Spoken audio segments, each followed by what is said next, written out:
Maneva na sema PENDREAM TV. PENDREAM TV de osia dem yopo.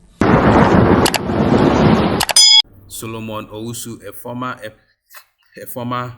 NPP member and now Movement for Change top official or communication team member, has also shared his view on the budget read by Forson. He also gave a thumbs up to the NDC administration or the Mohammed's administration for the good work done so far. He also charges them to go after people who mismanage or use state assets wrongly. Without much ado, I would like you to join me listening to what he shared or his view that he shared. This station still remains PENDREAM TV, the only channel that brings you the best and latest updates in politics. If you are new here, please don't forget to subscribe for more videos, like and also share to other members to watch as well. You can equally leave a comment at the comment section after watching us. Send us a voice note on our WhatsApp number, which is 0277 128 777. Thank you. Radio Gold. I'll take the views of Mr. Solomon Owusu now. Good morning. Good morning. Cherished viewers, to Honorable Actor Issa, and to my brother who is here to be given any appointment in the National Democratic Congress, though he was always fighting with me. I still remain in opposition. I thought we were friends. And he is in government. So you see, the tables don't change. But they have to, as a matter of urgency, push him so that he can continue to come and defend the National Democratic Congress. You remember the Alaji we did that to Ododojudu? Yes. He brought limelight to Ododojudu. I am only telling them the truth. You were coming to program here with B. Where is B? He has not been coming. Presidential staffer, Bank of Ghana. You can't abandon Alaji and Alaji. All those that were coming and now you have appointments, don't try to play smart. You have to be coming back. Sarah, budget. Let me say that from 1957 to date, various finance ministers, on behalf of their presidents, have been reading budgets to us. And budget simply is estimates. Underpinning every budget is that assume all things being equal. And I don't remember the last time everything was equal for us to achieve whatever we put there. So listeners must understand that you can have things put in the budget, but at the end of the day, you cannot achieve it. A typical example is that in 2024, if you look at the NPP's own projections, they estimated to achieve a GDP of 3.1% at the end of the year. According to the government statistician, they had 5.7. So they exceeded what they themselves had as it were estimated. In the same way, they had estimated that the deficit will be 4.2. However, they did 7.9.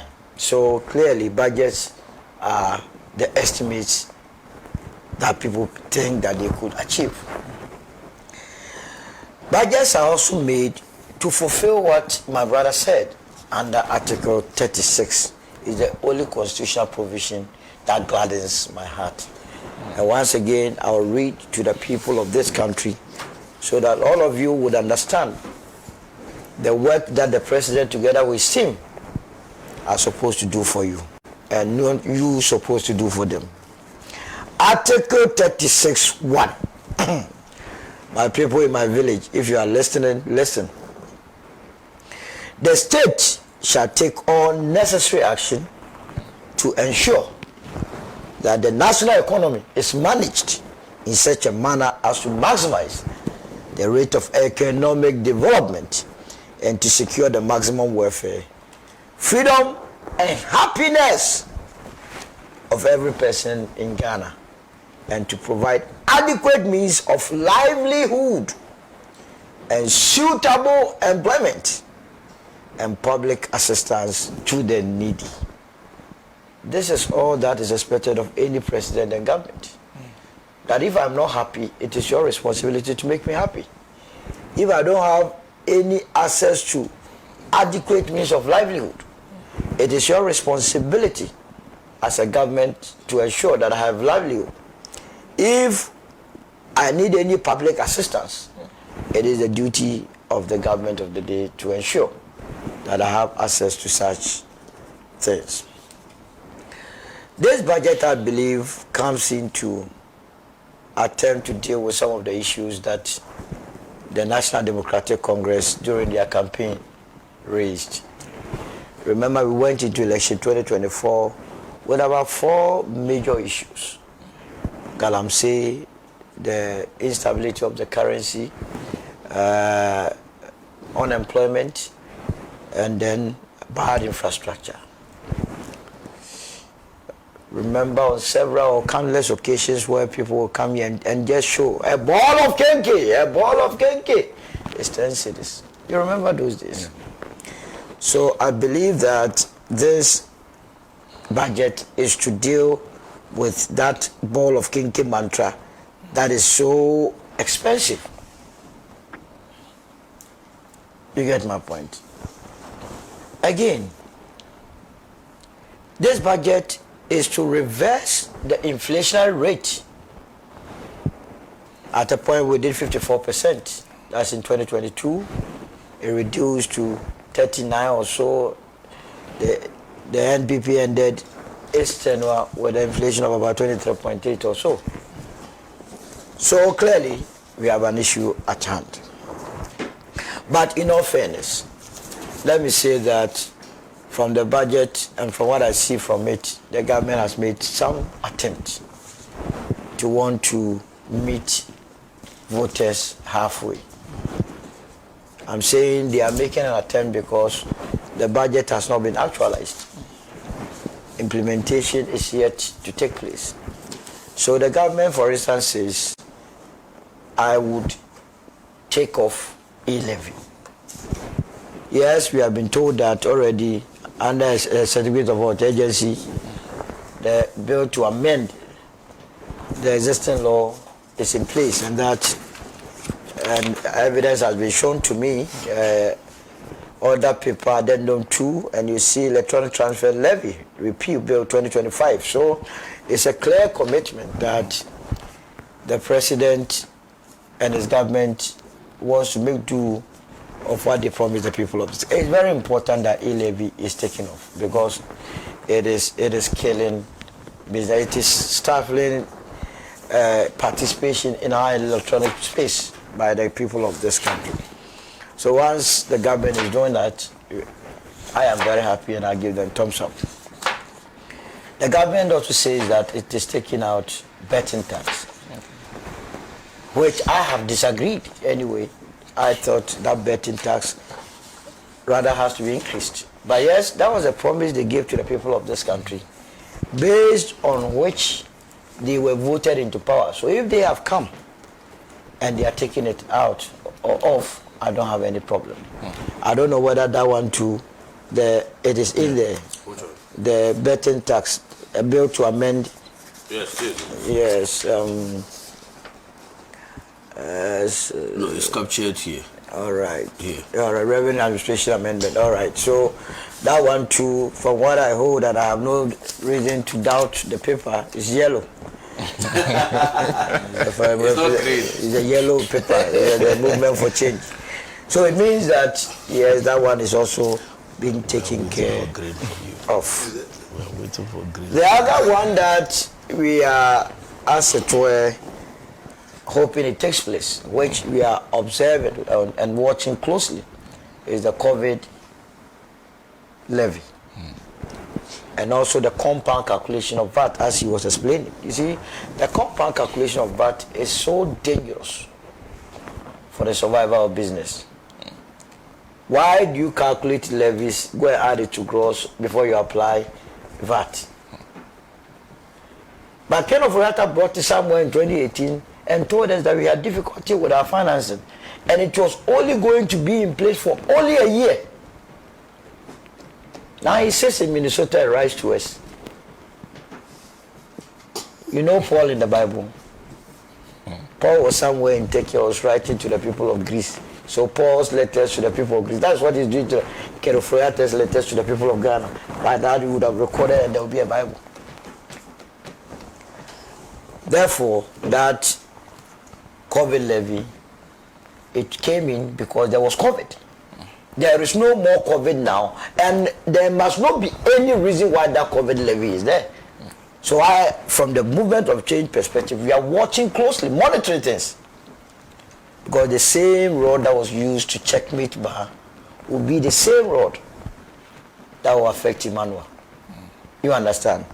Now they say technical committee from the IMF will have to look. I also disagree with that. They must find people from this country. These Indians, Pakistanis who come here under the guise of IMF, they don't know any jack.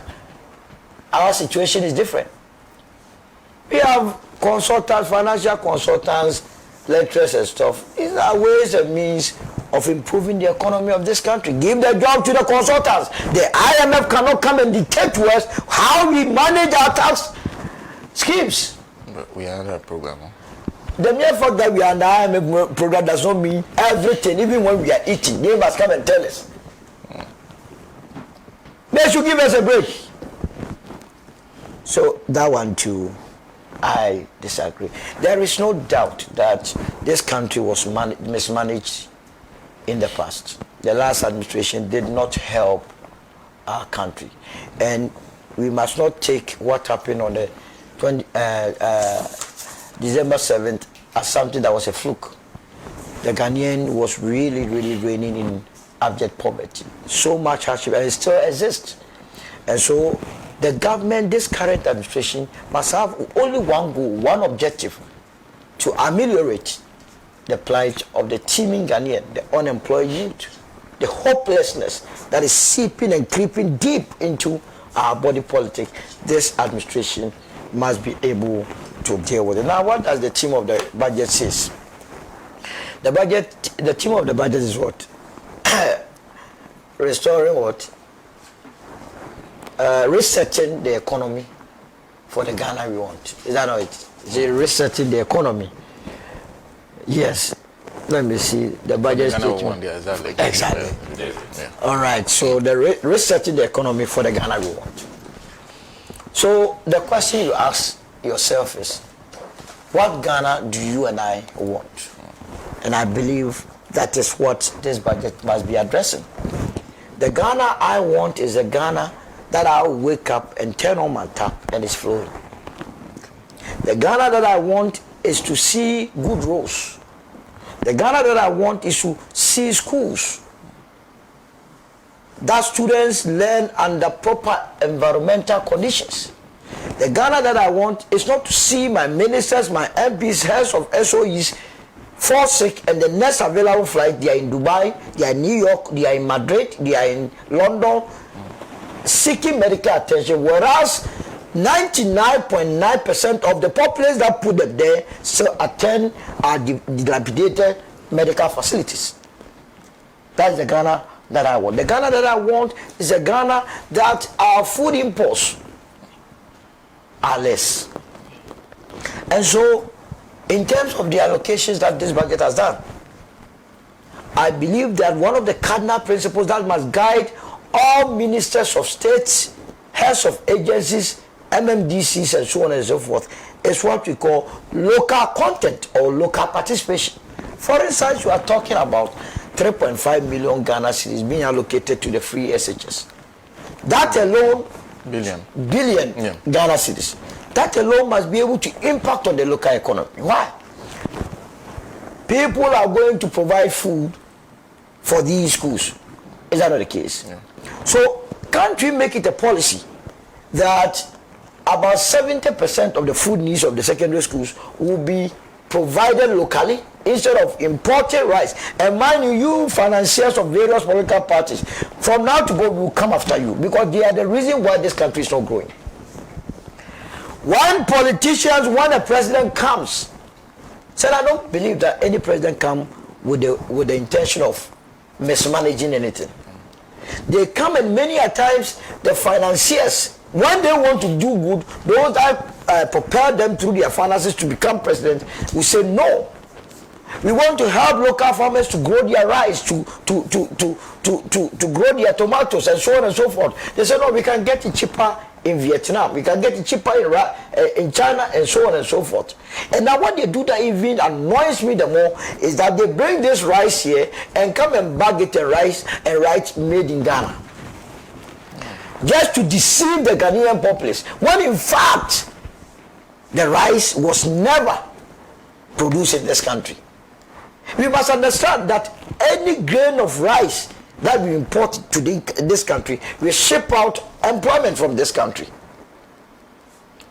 So that if we were going to buy the foodstuffs from the local farmers, at least these farmers will have income to be able to expand their farms, and by so doing engage more people into the activities. So the first point of call is that local content, the free SHS, those that are going to provide food, and you can extend the argument to the printing of the textbooks. Yeah.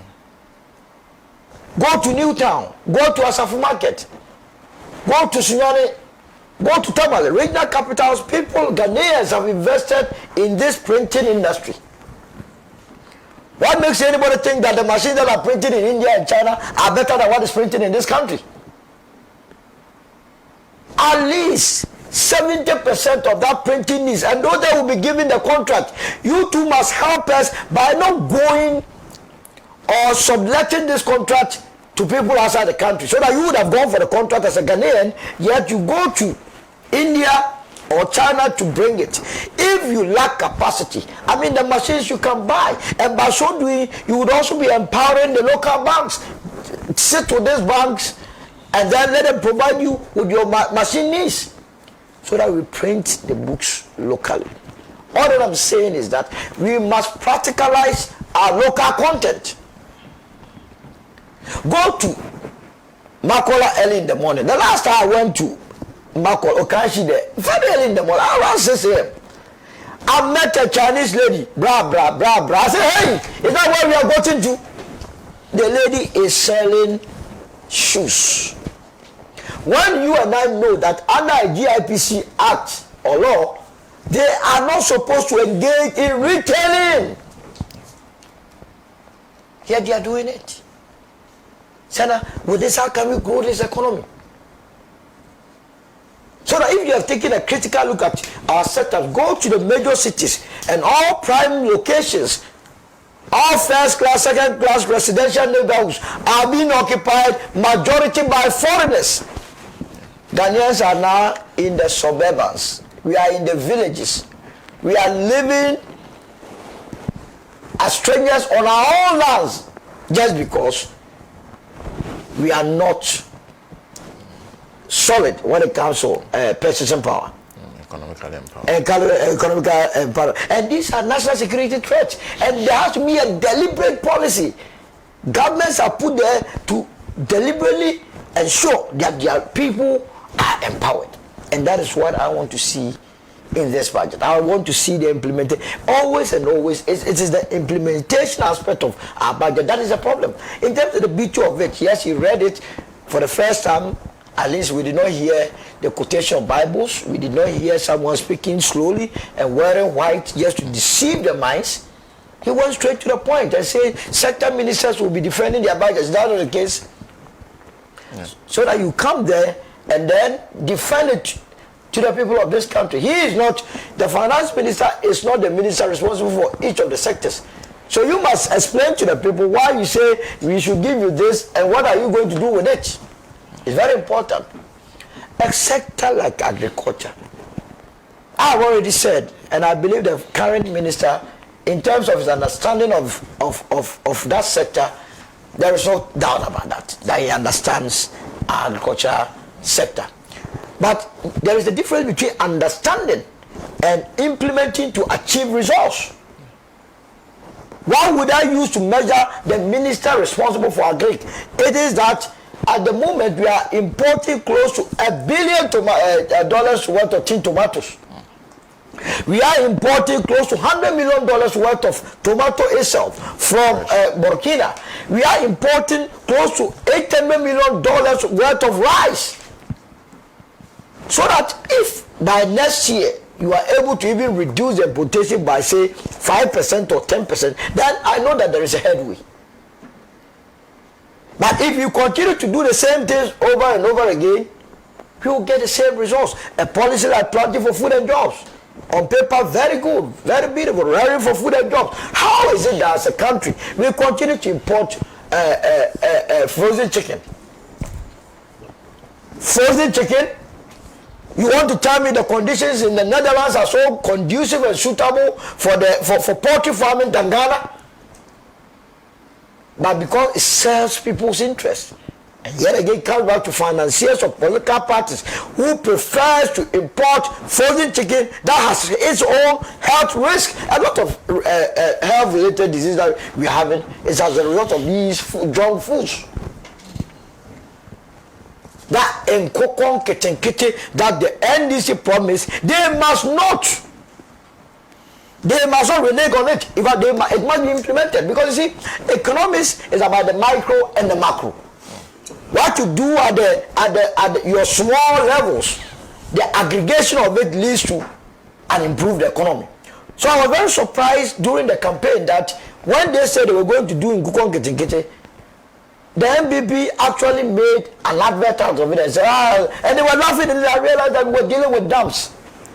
You don't know the importance of what they were saying. Do it and you see how within the shortest possible time the entire economy will turn around. Our health needs, so much debt has been left. They are talking about $1.7 billion that is needed to finish Agenda 111. You see how sometimes some of us get mad. President Kufuor, how can you do that together with your government? That you knew you did not have the resources to complete all the 111. What prevented you from using the limited resources you had to do, say, 10, 20, so that we know that these ones are finished? Places where they are needed. Places where they are needed. Populism playing to the gallery, and they now he's sitting in his house. Someone has to suffer for that, and not someone, the entire country. Because I've heard the president say that he's looking, people, private sector should enter to partner government. I'm very interested in that anyway. But if you partner government, the cost of it will still come back to the Ghanaian. And what would you have done? What would you have done? Is that a sound business judgment? If Ghana was his personal company, would he, given this circumstance or data, have done what he did? But because of chop, let's do it 111 hospitals. At the end of the day, we are told about $400 million have been expended. You believe that all these $400 million went into this project? People have actually enriched themselves at the expense of the poor. At the expense of the poor. And we cannot allow some of these things to continue the way it is. And that is why some of us will follow religiously what the NDC has put before the people of this country in terms of the budget. Why I believe that they deserve some praise, I will tell them. But why I believe, like I've said, that I'm still waiting for the COVID and the compact calculation of that to go, I will monitor it unless they kill God. Because the people of this country must also begin to taste freedom. It is not always as though this country, when the Ghanaian is okay, it has someone. Every day taxes, every day taxes. We have been talking about the tax to GDP of this country being low. 13%. Go and check between 1987 to 2024. The average tax regime of Singapore is about 12.8%. The difference between Ghana and Singapore is that there is no Singaporean leader who would invest $58 million to go and dig a hole that I am constructing a national cathedral. That was sickness, madness. And we have church leaders, bishops, castles, all of them supporting it. Nobody will get away with that.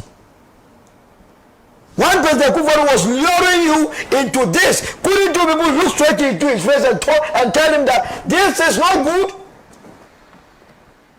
But we left them. We call them puppets. We call them this. We call them that. They misled the country. And you want to take yourself out of it? And everywhere, me and God will have issues. If they are the people representing him on earth and then mislead an entire country for $58 million. So when they go and do these bogus investments, they come and tell you that your tax to GDP ratio must be increased to. Go and check on the average. Countries that have developed, what is the tax to GDP ratio? You understand? Which Singaporean leader will invest $2 million under the pretext that I'm constructing SkyTrade when we don't see anything? So you see what we use our money for? We were only going to engage in all Africa games, small game. So small. I just let go here. It took a minister for youth and sport, Mustafa Yusuf, and his administration to come and tell us that they expended $245 million. So what you know in this country?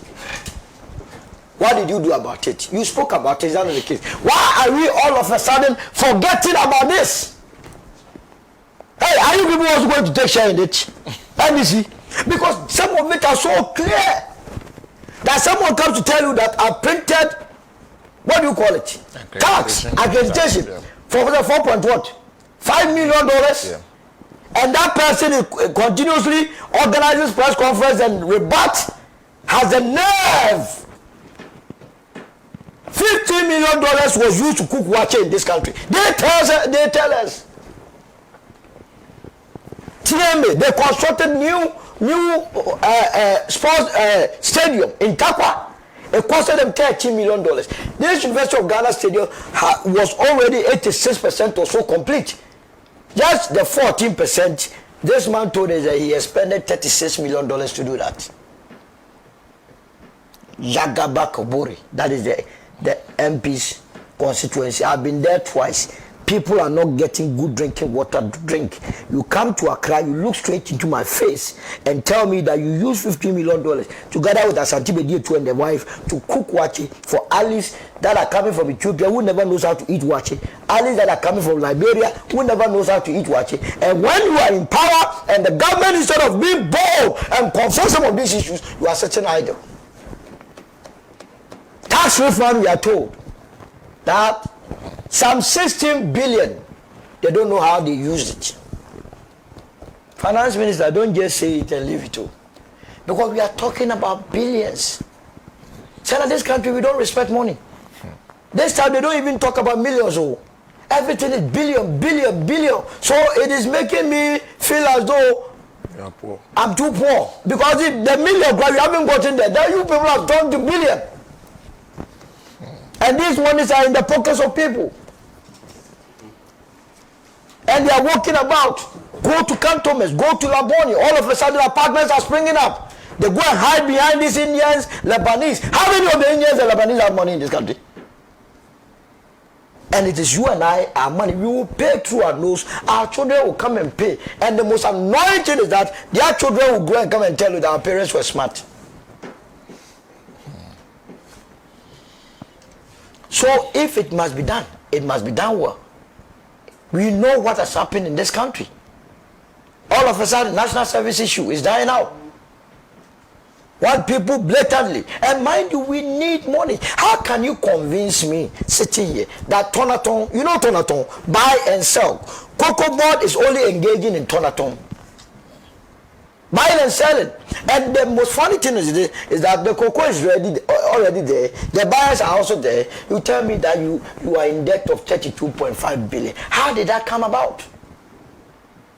Another Tonaton business, ECG. You hold a monopoly. You pre-sell even electricity to us and take it at will. Anytime. Yesterday morning I was in darkness. Nobody would explain anything to you. When I called the gentleman, I said, oh, you people should have reported earlier. Hey, you took my money and took the light. You don't know that you have taken my light. They say, we are owing 68 billion. So now, can you imagine?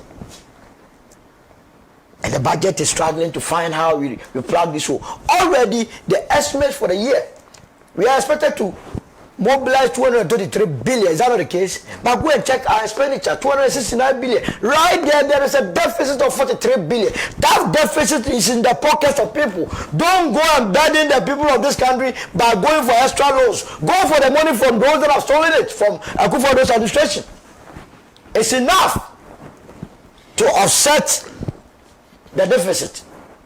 Now you are about leaving power, and MDAs are able to commit this government to contract worth 194 billion. I tell you, about 80% of it goes chop. They were going to steal. Senna, so me, I am not fascinated by what your English says in your budget. This morning I heard a lady on TikTok called Khadija say she has heard that they have removed the E-level. So they are not interested in your jargons. All that they are interested in is that I was paying E-levy, it has stopped. I was paying COVID tax, it has stopped. Now transport fares are coming down, things are coming. That is the only way we will measure you. And when you do it and do it well, you may have sympathy from the people so that in the next elections you can place second to the movement for change. But if you don't do it well, if you do not do it well, Senna, our campaign will be very easy come 2028. And the government must be mindful that they have front-loaded a lot of debt for the period 2027 to 2028. It's a political strategy if the NDC does not know. Because every government wants to perform in the last year. I would mean. But if you go and check our debt profile, that's when we are going to pay a lot of the domestic debt, that haircut that they give people, and the external debt. So after paying that, what money would you be using to do your infrastructure development? That is why you must go after those that have caused this country all this pain. You must go after them. And with that, you can make it.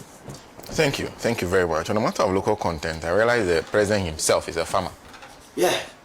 He's a rice farmer. He's a rice farmer. And so some of the biggest rice farmers are in his party. One of them is the health minister. Yes. The other one is his former roads minister, like Yunusa Hussein. Yes. In fact, is Northeast chairman. He's a very big so big they farmer. don't do anything about it this time around. Hey. Anyway, thank you very much. This is La Telila, who says good morning. Mohammed Amin is inside Tamale Shishegu. You are only reminding me that you are there. There's a Zakaria Ibrahim Laos who says, so you are exhibiting wisdom and patriotism about foreigners. Thus, immigration must work properly. You need a budget to lead a crusade of national interest. Musa Abatwa, I'm absolutely thrilled with the 2025 budget. It's a significant step towards addressing the true needs and aspirations of the Ghanaian people. By scrapping unnecessary and burdensome taxes that were introduced under the previous administration, the government is taking a much-needed step to ease the financial pressure on every citizen. This is exactly the kind of leadership and direction we need to reset Ghana on the path of growth. Abam Papa Abba. Okay. There's Emmanuel Nana Tugu was giving Solo fans. Wisdom means wise. Solomon means wisdom. Asima Banda is also joining us. Said good morning, Senna, and your brainy panel. Enjoy your show as always. Very insightful and informative. My special greetings to my brother and MP, Honorable Ataisa. The entire Sanyarugu and Bosa fraternity are proud of you, Honorable So Higher. Prosper Tigan says, I just like this man. Is it Neni Kwa Augustine who says Mr. Solo be coming down? Fred Wynn says, please tell Solo that he made my day on the show today. He spoke patriotically. Kudos. Good morning to Vincent Kingsford. We do. There's Charles Thompson. Let us be absolutely clear about one thing. Vast majority of the problems are caused by the electorate. They worship and glorify corrupt reading politicians instead of holding them accountable. Ziblim Sani says, Honorable Ataisa is an inspiration to the many youth in the north and beyond. We pray Allah guide his affairs and protect him for us so he can continue with the many good works he has started. More grace to your Honorable. There's Salifu Isa, who is also joining us, said the Blichina people of Sanyarugu did not waste their vote. Honorable Ataisa, NPP lost the battle of the economy, culminating in huge electoral defeat. 3 months after the electoral monumental disgrace, it is a brazen foolhardiness to think the lost battle can be won by shouting and engaging in the same deceitful conduct that landed them into the state of political oblivion. Thank you, Salifu, for saying that. Ziblim again. My name is Sunny, watching you live from the Senyaru constituency. My greetings to Honorable Ataisa. In fact, he has made us proud by the way he always tackles issues with concrete facts. We have no iota of regret making him representative of the good people of Sanyarugu. Thank you for that. Gladys Asari said, congratulations to the president and the people who voted him to power.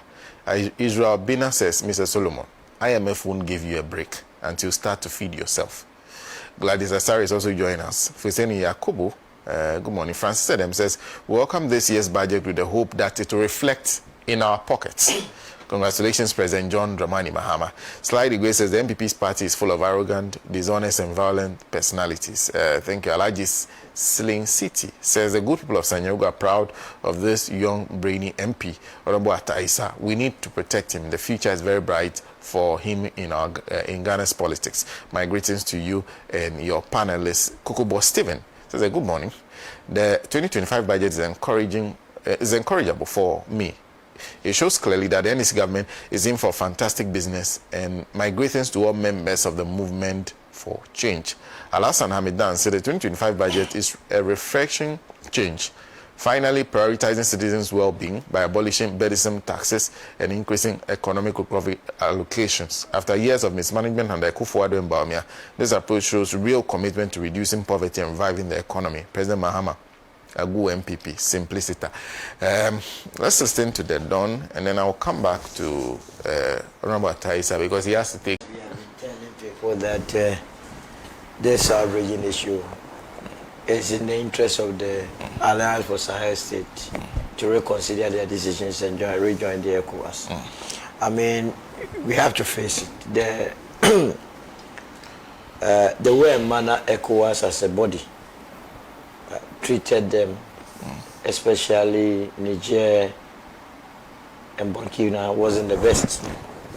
That at a point we were discussing whether or not ECOWAS should go and forcibly invade Niger. Was it Niger? Yeah. Yeah, I think it was there when the legitimate president was overthrown. Yeah. I have my own issues with the military leaders who have taken over. Because if a whole country goes to the polls to elect a president, you must use legitimate means to get a president out. A soldier cannot just get up and say, I have removed anybody. No matter the praises you heap on any military leader, I am not for it.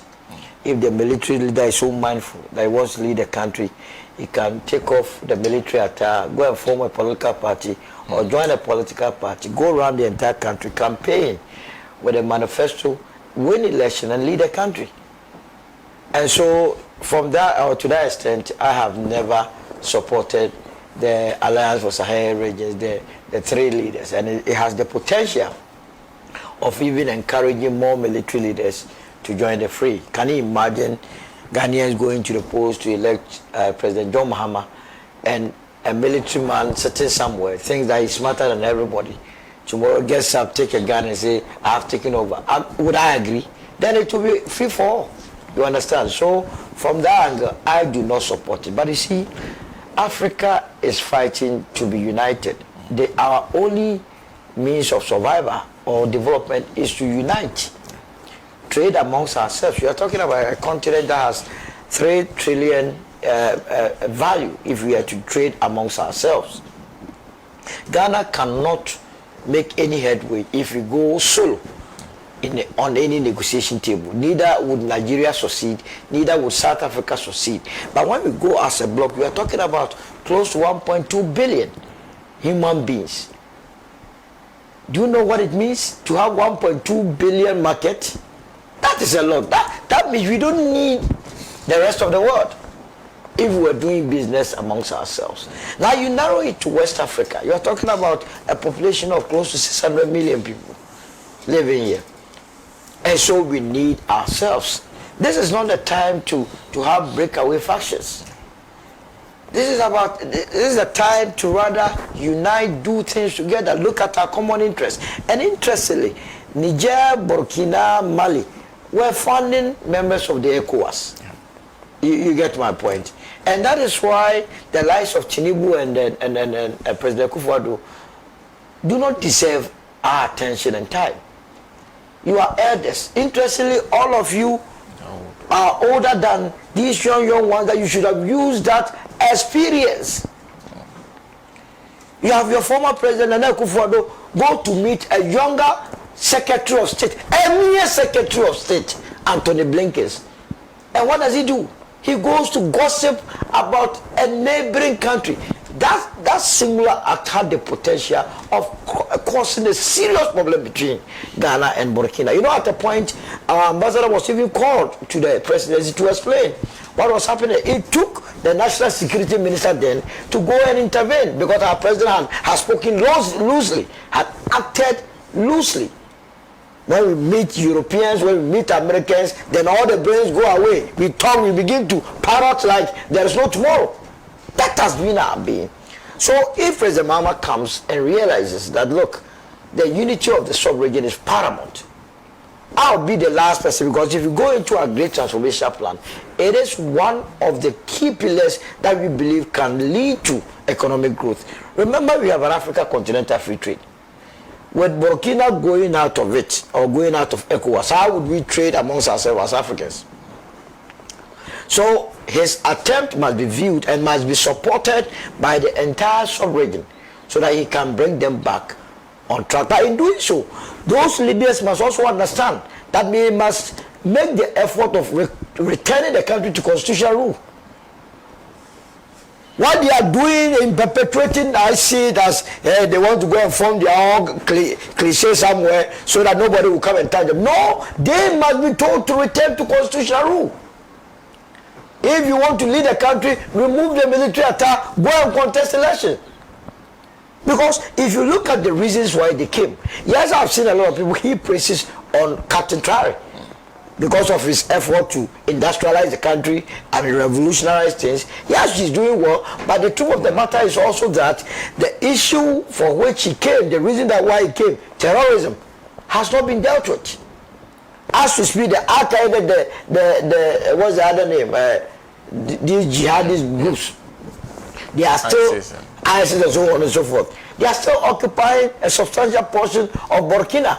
As for Mali, it's west. The last time I heard Abdurrahman, the Nigerian leader, say he's going back to the IMF. If you go back to the IMF, you are claiming France is your number one enemy. France is an ally of the United States of America by virtue of NATO.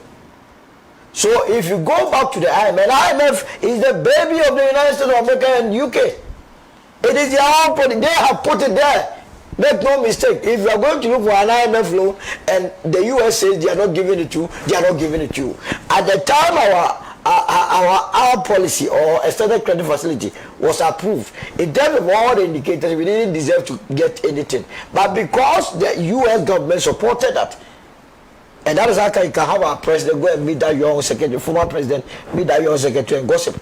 We do things, we are bootlicking. We bootlick them and show everything, small coins, they come to our aid. If you are Niger and you are joining the IMF, what it means is that you are submitting yourself back to the very France that you say you don't want to see them. And would you have gone or would you have come? So yes, President Mahama must engage them, and after engaging them, as part of his engagement, he must also appeal to their conscience that they give the roadmap. The leader in Mali, you gave the roadmap that by 2022 you'll be holding an election. When it was getting to that, then you came back and said, no, the country is not stable. You can't do it.